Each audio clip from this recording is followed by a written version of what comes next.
नमस्कार। जजलपा नेपाल भाषा एकाडेमीका निमित्त अनक मिडियाको प्रस्तुति यस नेवा एफएम 106.6 मेगाहर्जमा कीर्तिपुर नगरपालिकाद्वारा निर्मित रेडियो शिक्षा कार्यक्रमबाट म वडा नम्बर 7 भाजङ्गल स्थित वैष्णवी माविका शिक्षक अर्जुन महर्जनका तर्फबाट तपाईँ सबैलाई हार्दिक स्वागत गर्दछु। भाइ बहिनीहरू, आज हामी कक्षा 10 को कार्य सञ्चालन तथा लेखा विषय अन्तर्गत पाठ 1 को कार्य कार्यविधिको पाठ र समय रहेमा फाइलिङका बारेमा पनि चर्चा गर्नेछु। सबै भाइ बहिनीहरू किताब कपी कलम लिई रेडियो नजिक बस्नुहोस्।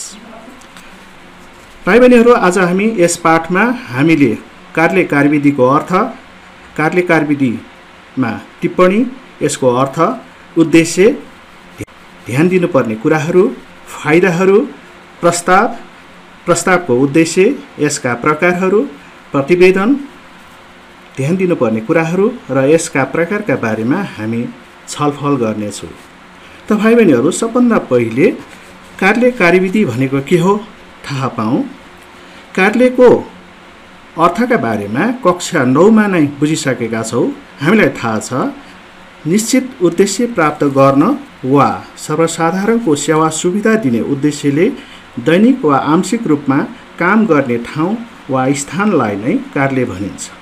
अब कार्यालयमा काम गर्ने ठाउँ त भन्यो हो, सो ठाउँमा कसरी काम गरिन्छ, कुन तरिकाबाट गरिन्छ, कस्तो प्रक्रियाले गरिन्छ हो, सोही तरिकाका बारेमा हामी आज कुरा गर्नेछौँ र यही तरिकालाई, काम गर्ने तरिकालाई नै कार्यविधि भनिन्छ।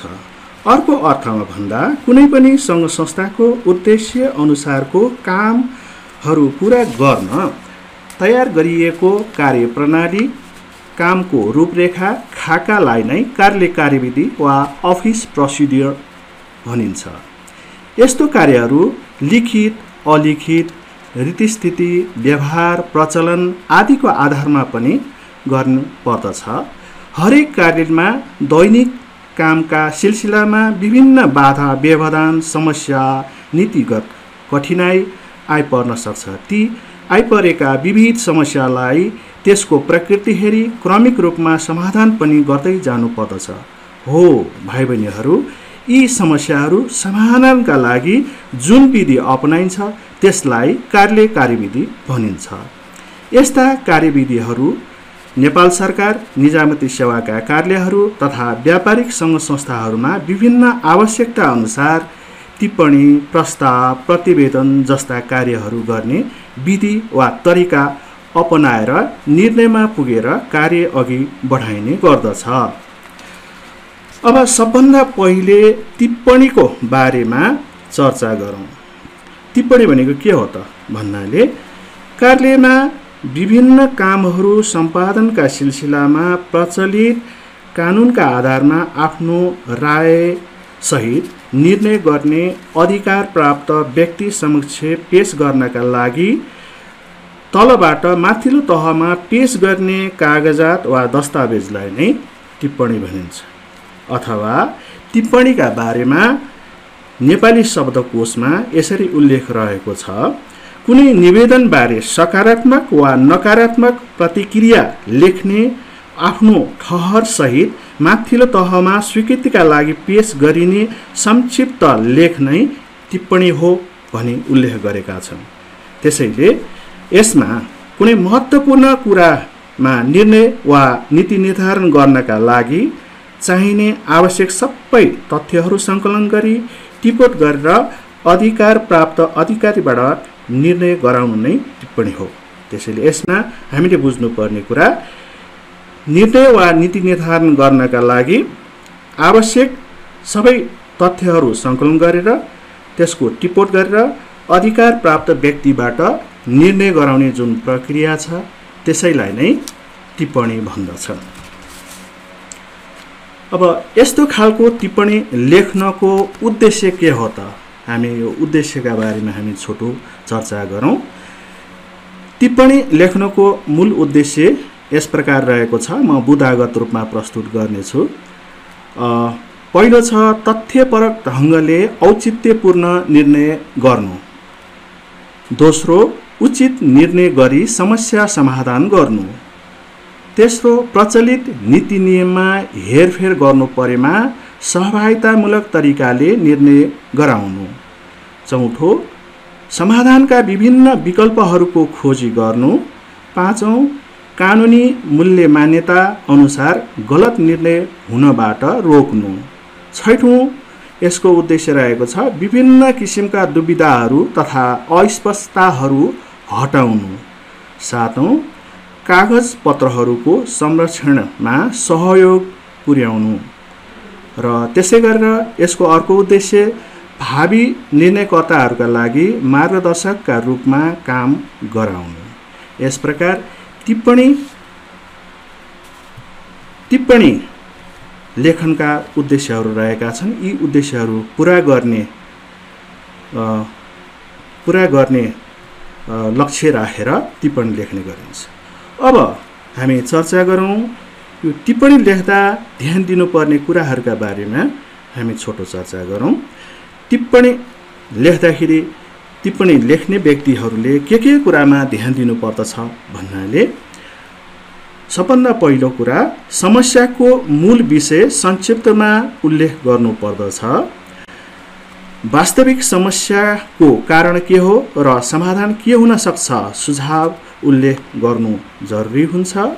र टिप्पणी लेख्दा सुझावहरूमा थप स्पष्टीकरण समेत उल्लेख गरेर सकारात्मक रूपमा बुदाहरू उल्लेख हुनुपर्दछ।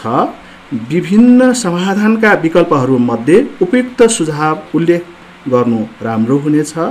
र टिप्पणी आफूभन्दा माथिल्लो अधिकारीले निर्णय गर्न सहज हुने गरी संक्षिप्त, स्पष्ट र वास्तविक आफ्नो राय उल्लेख गरेको हुनुपर्दछ। र टिप्पणीमा फाइलको दायाँतर्फ त्यसका सहयोगी कागजपत्रहरू र बायाँतर्फ टिप्पणी पत्र राखेर टिप्पणी फाइल तयार गरेको हुनुपर्दछ।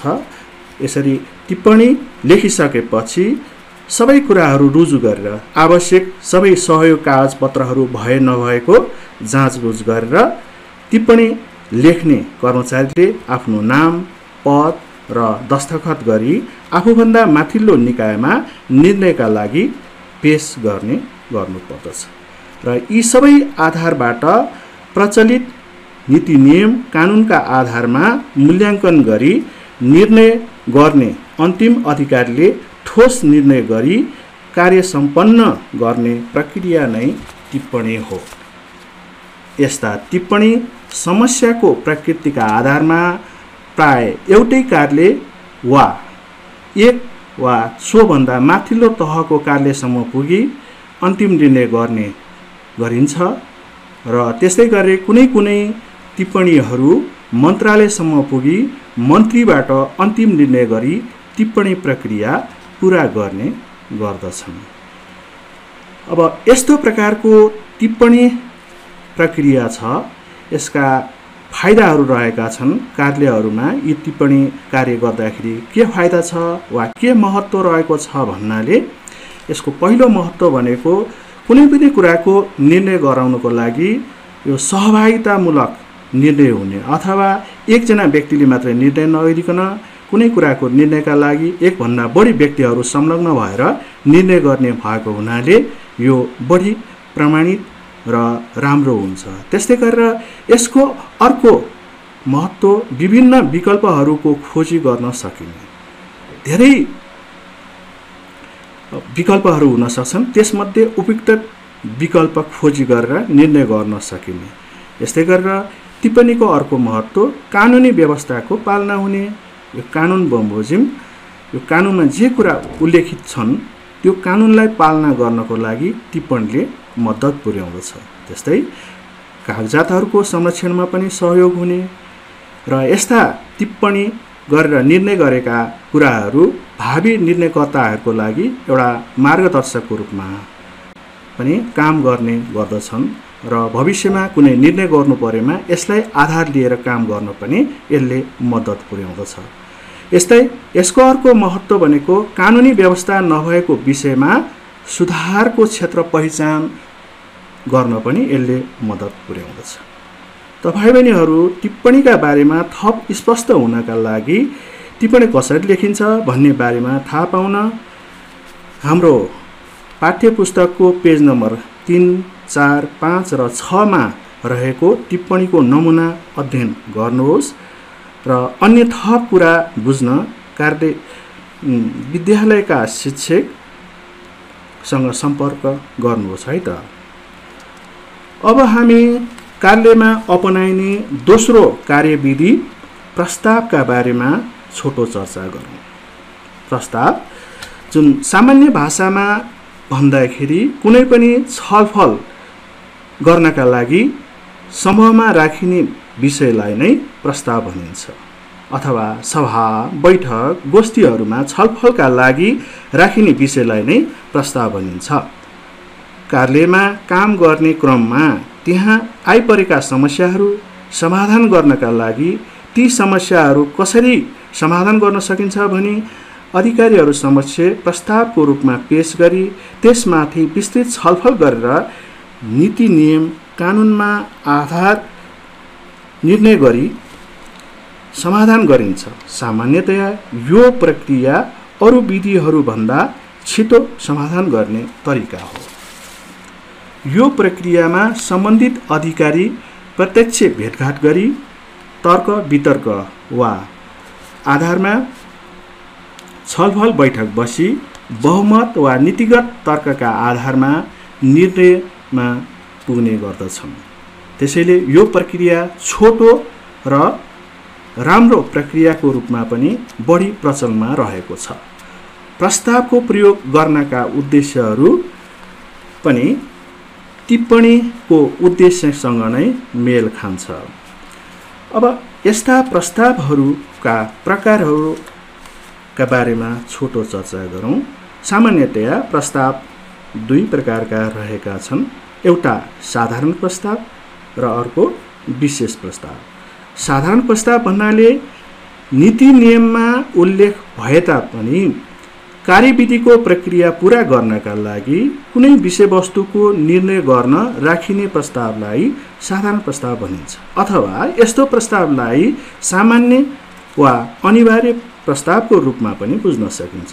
यस्ता प्रस्तावहरू कार्यालय वा कम्पनीको नियमअनुसार बैठक, साधारण सभामा श्रेष्ठता स्वीकृति दिने, लाभांश घोषणा गर्ने, सञ्चालकको निर्वाचन गर्ने, लेखा परीक्षकको नियुक्ति गर्ने जस्ता सामान्य नियमित प्रक्रियाहरूमा आउने प्रस्तावहरू पर्दछन्। विशेष प्रस्ताव भन्नाले कुनै विशेष परिस्थिति वा अवस्थाका कारण आकस्मिक वा अपचत रूपमा कुनै पनि समयमा बैठक बोलाई छलफलका लागि राखिने प्रस्तावलाई विशेष प्रस्ताव भनिन्छ। नेपाल सरकारका कार्यालय तथा मन्त्री परिषदमा कुनै राष्ट्रियता, कुनै ठुलो प्राकृतिक प्रकोप, राजनैतिक सामाजिक अस्थिरताका कारणले राष्ट्रियतालाई नै असर पर्ने भएमा तत्काल बैठक बोलाई उचित निर्णय लिनका लागि राखिने प्रस्तावलाई विशेष प्रस्ताव भनिन्छ। त्यसैगरी कुनै पनि कम्पनी वा व्यवसायमा त्यसको प्रबन्धपत्र नियमावली नै हेरफेर गर्नु परेमा कम्पनीको नाम, ठेगाना, पुँजीमा परिवर्तन हुने भएमा वा अभिकर्ताको नियुक्ति, कम्पनीको खारेज वा अंशको रकम परिवर्तन वा व्यापक रूपमा प्रशासनिक फेरबदल जस्ता कुराको विषयलाई लिएर पेश गर्ने प्रस्तावलाई विशेष प्रस्ताव भनिन्छ। अर्थात् संक्षिप्त भन्दा विशेष प्रस्ताव भन्नाले विशेष अवस्थामा विशेष कामका लागि राखिने प्रस्तावलाई यो विशेष प्रस्ताव भन्न सकिन्छ। यसरी कार्यविधिमा प्रस्तावको माध्यमबाट पनि यो कार्यहरूलाई चाहिँ अघि बढाउने गरिन्छ। अब अर्को कार्यविधिका बारेमा हामी चर्चा गरौँ। हामी कार्यालयमा आइपर्ने कामहरूलाई प्रतिवेदन लेखनका आधारमा पनि समस्या समाधान गर्ने गरिन्छ। अब लागौँ यो प्रतिवेदन भनेको के हो र कसरी लेखिन्छ भन्ने बारेमा। सबभन्दा पहिले प्रतिवेदन भन्नाले कुनै घटना वा दुर्घटना आदिका सम्बन्धमा स्थलगत अध्ययन, छानबिन, सोधपुछ गरी सम्बन्धित अधिकारी कार्यालय समक्ष पेश गरिने विस्तृत विवरणात्मक विवरणलाई नै प्रतिवेदन भनिन्छ। अथवा कुनै क्षेत्रको अध्ययन अनुसन्धान कार्यक्रमको उद्देश्य प्राप्तिका सम्बन्धमा गरिने विभिन्न क्रियाकलापहरूमा देखिएको समस्या, त्यसको समाधानका लागि निष्कर्ष, सुझाव आदिका बारेमा निश्चित ढाँचा संरचनामा आधारित भई तयार पारिने सिलसिलेबद्ध लेखनलाई प्रतिवेदन भनिन्छ। अथवा यसलाई यसरी पनि बुझ्न सकिन्छ, कुनै क्षेत्रमा कुनै विषयमा अध्ययन अनुसन्धान वा अनुभव अनुगमन सुपरिवेक्षण गरिएको परिणाम स्वरूप निचोडमा ल्याइएको तथ्यपूर्ण कुराहरू उल्लेख गरिएको विवरणलाई नै प्रतिवेदन भन्न सकिन्छ। यसबाट हामी संक्षिप्तमा के भन्न सक्छौँ भन्नाले प्रतिवेदन भन्नाले कुनै विषयको अध्ययन अनुसन्धान गरी त्यसको अनुगमन वा सुपरिवेक्षण गरिएको र त्यसबाट आएको निचोडपूर्ण कुराहरूलाई तथ्यपूर्ण रूपबाट तयार गरिएको र विवेचनात्मक विवरण हो भन्न सक्दछौँ। यसलाई हामी यसरी पनि बुझ्न सक्छौँ, विभिन्न किसिमका घटना, समस्या, विषयवस्तु, समारोह, क्रियाकलाप, कार्यक्रम, परियोजनाको अध्ययन निरीक्षण गरी त्यसको बारेमा लिखिएको तथ्यपूर्ण क्रमबद्ध अभिलेख नै प्रतिवेदन हो भन्न सक्दछौँ। यसमा समस्याको समाधानको पहिचान गरी निराकरणका उपायहरू समेत सुझाउने भएकोले पछिल्ला क्रियाकलापहरूमा सुधार ल्याउन सहयोग हुन्छ। यस्ता प्रतिवेदनहरू आवधिक गतिविधिहरू, आर्थिक क्रियाकलाप, मासिक, वार्षिक प्रगतिका सम्बन्धमा लेखिएको प्रतिवेदन सम्बन्धित संस्थाको सभा, बैठक, समारोह आदिमा पेश गरिन्छ र सम्बन्धित विषयमा केन्द्रित भई विद्यमान समस्या र चुनौती एवं त्यसको समाधानका उपायहरू पनि प्रस्तुत गरिएको हुन्छ। त भाइ बहिनीहरू, अब लागौँ हामी प्रतिवेदन लेख्दा ध्यान दिनुपर्ने कुराहरू। प्रतिवेदन लेख्दा के कस्ता कुराहरूमा ध्यान दिनुपर्दछ भन्ने कुरामा लागौँ। यो एक प्रकारको ढाँचामा लेखिने रचना हो प्रतिवेदन, त्यसैले यसको निश्चित सङ्गठन हुन्छ र यसलाई सामान्य रूपमा प्रारम्भ भाग, मध्य भाग र अन्त्य भाग गरी 3 खण्डमा छुट्याउन सकिन्छ। अर्थात् प्रतिवेदनको स्वरूपलाई 3 खण्डमा हामी विभाजन गरेर हेर्न सक्दछौँ।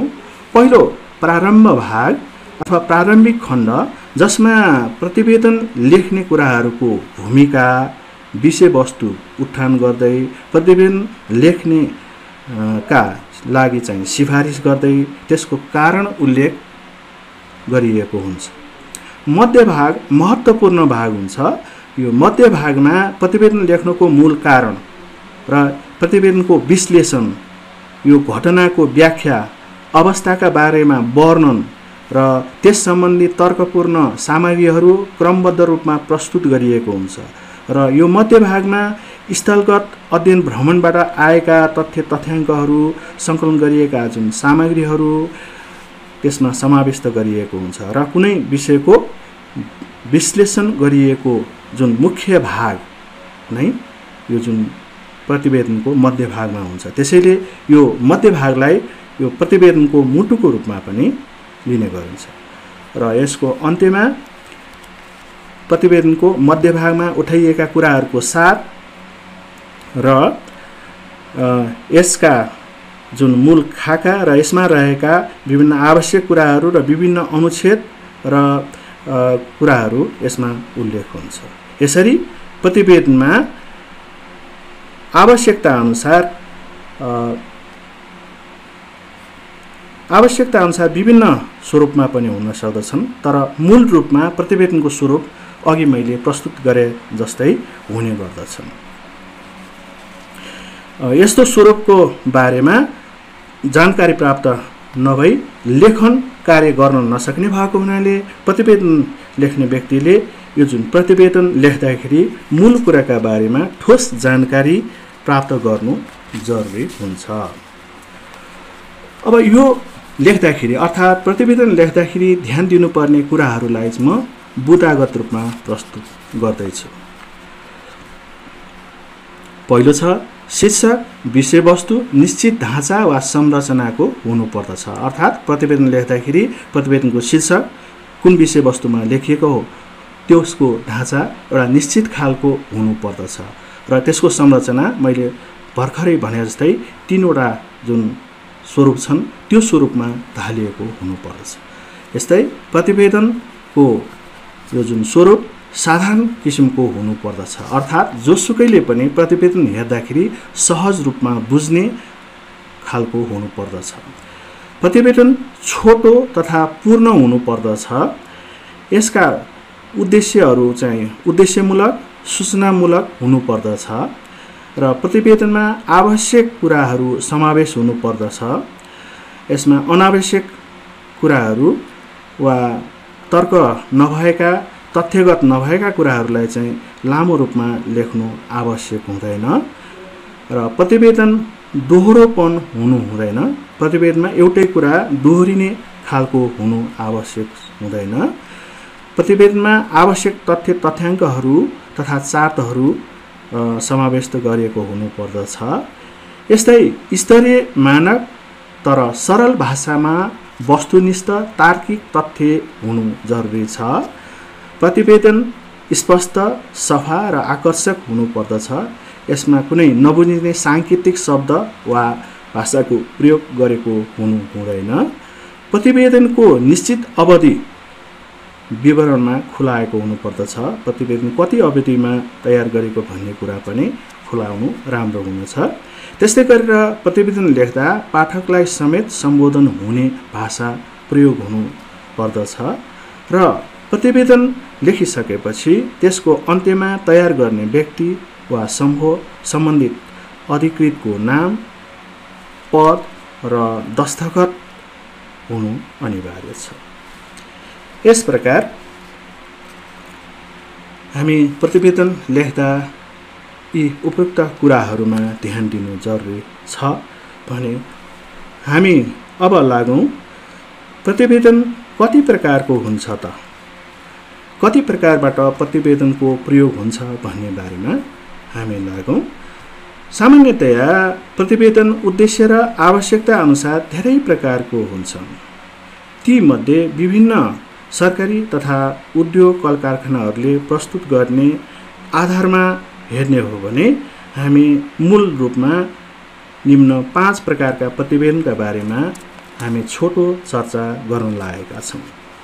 सरकारी प्रतिवेदन, लेखा परीक्षण प्रतिवेदन, वार्षिक प्रतिवेदन, समिति वा आयोग प्रतिवेदन, शैक्षिक अनुसन्धान प्रतिवेदन। त भाइ बहिनीहरू, हामी सबभन्दा पहिले सरकारी प्रतिवेदनका बारेमा चर्चा गरौँ। सरकारी निकायहरूले आफूले गरेका कामको कार्यप्रगति मूल्याङ्कन गरी सर्वसाधारण जनता समक्ष दिने विवरणलाई नै सरकारी प्रतिवेदन भनिन्छ। यस्तो प्रतिवेदन सरकारी तथ्याङ्क तथा प्रगति विवरण राख्नका लागि सरकारका तर्फबाट तयार गरिन्छ। यस्तो प्रतिवेदनहरू देशमा सञ्चालित राष्ट्रिय गौरवका आयोजना, विभिन्न योजनाहरू, देशमा घटित प्राकृतिक तथा राजनैतिक घटनाहरूको वस्तुस्थिति, कार्यप्रगति सम्पन्नताका बारेमा, के कति खर्च, कार्यप्रगति, थप अनुमानित लागत खर्च, जनताको पहुँच, सहुलियत, फाइदाका बारेमा उल्लेख भएको हुन्छ। यस्तो प्रतिवेदन तह गरी तहगत रूपमा पनि हुन सक्छ भने सिधै पनि आवश्यकता अनुसार प्रस्तुत गरिएको हुन सक्दछन्। यस्ता प्रतिवेदनहरू निश्चित अवधि राखी आयोग समिति बनाएर पनि तयार गरिन्छ। यो सरकारी प्रतिवेदन सरकारका तर्फबाट तयार गर्ने प्रतिवेदन भनेर हामी बुझ्न सक्छौँ। अब लागौँ दोस्रो खालको प्रतिवेदन, लेखा परीक्षण प्रतिवेदन। लेखा परीक्षकले कुनै सरकारी कार्यालय वा कम्पनीहरूको कुनै निश्चित अवधिमा गरेको आर्थिक कारोबारहरूको हिसाब प्रचलित नियमअनुसार राखेको छ कि छैन भनी सोको परीक्षण गरी दिने प्रतिवेदनलाई लेखा परीक्षण प्रतिवेदन भनिन्छ। अर्थात् यो शिक्षकबाट पनि प्रश्न छ। लेखा परीक्षण प्रतिवेदन भन्नाले आर्थिक कारोबार सम्बन्धी राखिएका हिसाब किताबहरूको जाँचबुझ गरी त्यस सम्बन्धी प्रकाशित गर्ने प्रतिवेदन। यो प्रतिवेदन आर्थिक कारोबार वा गतिविधिसँग सम्बन्धित छ भन्न सक्दछौँ।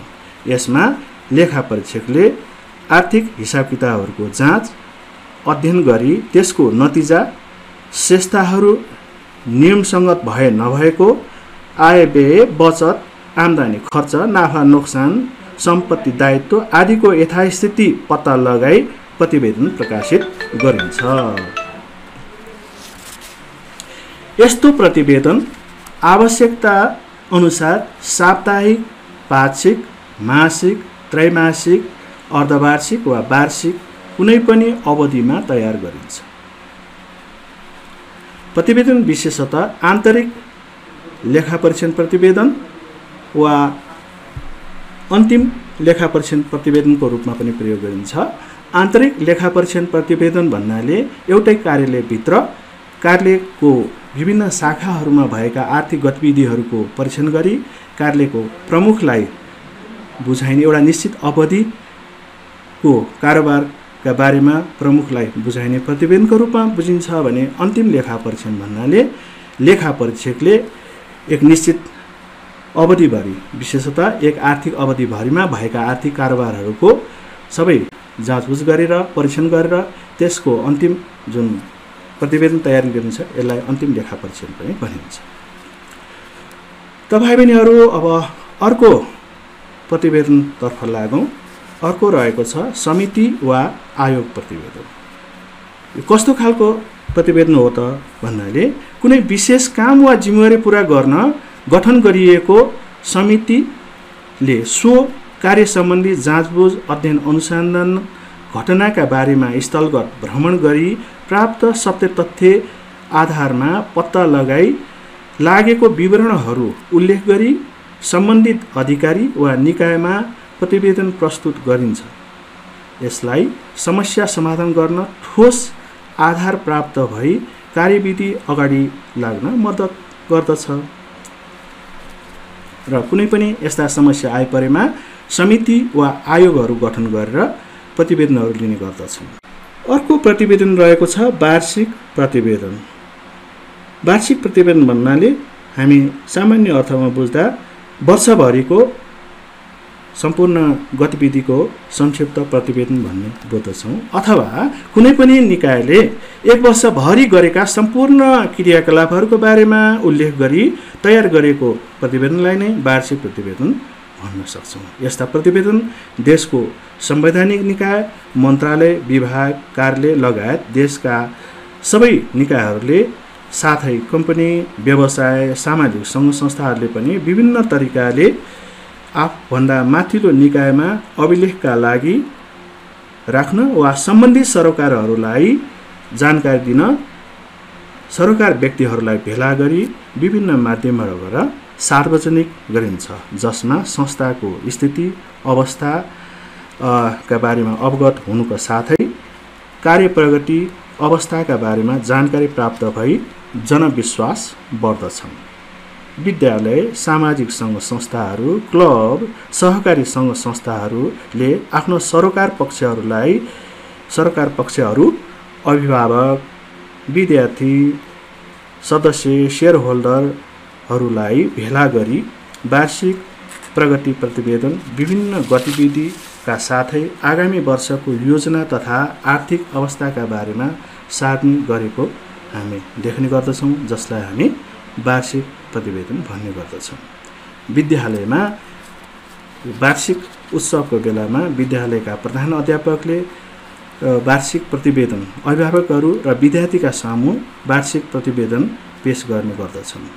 यो पनि वार्षिक प्रतिवेदनको एक नमुनाको रूपमा हामी लिन सक्दछौँ। विद्यार्थी वा शैक्षिक अनुसन्धानकर्ताहरूले आफ्नो अध्ययनको समाप्तिमा कुनै विषयमा आवश्यक खोज, अध्ययन, अनुसन्धान, जाँचबुझ गरी त्यसबाट थाहा पाएको वा पत्ता लागेको विवरण उल्लेख गरी त्यसको सत्य तथा अब भविष्यमा गर्न सकिने सम्भावना वा सम्भाव्यता क्षेत्रहरू, अत्यावश्यक तथा समाधानका उपायहरू उल्लेख गरी तयार गरिएको प्रतिवेदनलाई नै शैक्षिक प्रतिवेदन भनिन्छ। यो प्रतिवेदन शिक्षासँग सम्बन्धित खोज, अध्ययन, अनुसन्धान गरेर तयार गरिने भएकोले शैक्षिक अनुसन्धान प्रतिवेदन पनि भनिन्छ। हामीलाई थाहा छ विद्यार्थीहरूले मास्टर्स लेभलको अध्ययन पुरा गरिसकेपछि शैक्षिक क्षेत्रमा अध्ययन गरी रिपोर्ट तयार गरिन्छ र त्यसै गरेर एमफिल, पिएचडी गर्ने विद्यार्थीहरूले पनि यस्ता शैक्षिक अनुसन्धानात्मक कार्यहरू गरेर त्यस सम्बन्धी प्रतिवेदन तयार गरेको हुन्छ। यस्ता प्रतिवेदनहरूलाई नै हामी शैक्षिक अनुसन्धान प्रतिवेदन भन्ने गर्दछौँ। त भाइ बहिनीहरू, हामीले अहिले कार्यालय कार्यविधि अन्तर्गत कार्यालयमा अपनाइने यो विभिन्न विधिहरूमा टिप्पणी, प्रस्ताव, प्रतिवेदनका बारेमा चर्चा गऱ्यौँ। आशा छ भाइ बहिनीहरूले यसका बारेमा बुझ्यौ नै होला। अब यस सम्बन्धी केही क्रियाकलापहरूका लागि यो कपीमा टिप्न म भाइ बहिनीहरूलाई अनुरोध गर्दछु। यो पाठसँग सम्बन्धित क्रियाकलाप नम्बर 1, तपाईँ बस्ने बस्तीको वडा कार्यालयमा कार्यालयका कामहरू सञ्चालन गर्दा के कस्ता कार्यविधिहरू अपनाएको रहेछन् वडा सचिवलाई सोधेर एउटा प्रतिवेदनको नमुना तयार गर्नुहोस्। दोस्रो, विद्यालय हाता सफा राख्न के कार्य गर्न सकिन्छ? विद्यालय हाता सफा राख्न के कार्य गर्न सकिन्छ? टिपोट तयार गरेर त्यसको एउटा नमुना प्रतिवेदन तयार गर्नुहोस्।